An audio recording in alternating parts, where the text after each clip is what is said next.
Unere, banana peel. This is Yvonne from Learn Igbo Now Challenge, and in this video, we're going to talk about a story that has to do with banana peel. Unere, banana peel.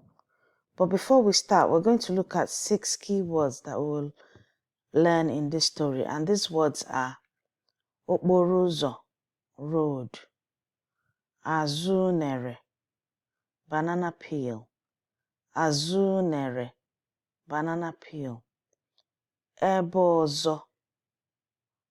ọzọ, somewhere else, ịkpa nkata, to have a conversation, mechara, slipped, igwe, sky, sky. Ready? Let's begin. Ka anyị bido. Ọ na-aga ije n'okporo ụzọ. Ọ na-aga ije n'okporo ụzọ.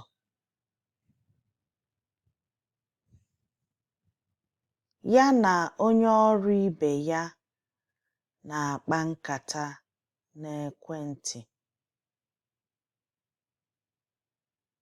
Ya na onye ọrụ ibe ya na-akpa nkata n'ekwentị.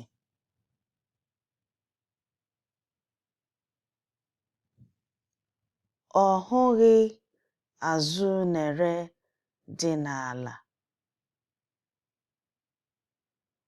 Ọ hụghị Unere dị n'ala.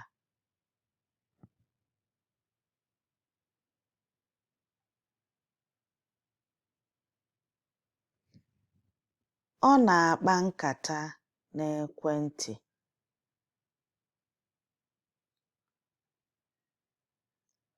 Ọ na-akpa nkata n'ekwentị.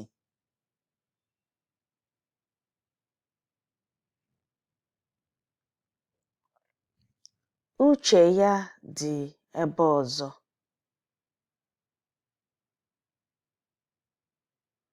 Uche ya dị ebe ọzọ.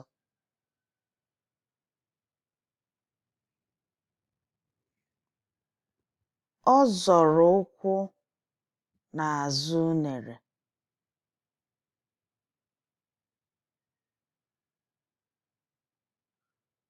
Ọ zọrọ ụkwụ n'azụ unere.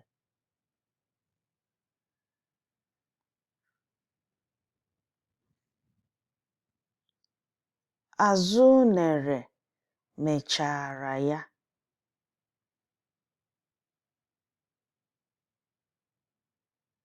Azụ unere mechara ya.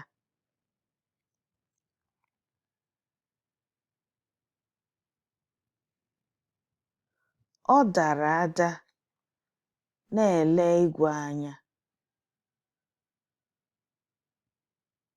Ọ dara ada na-ele igwe anya.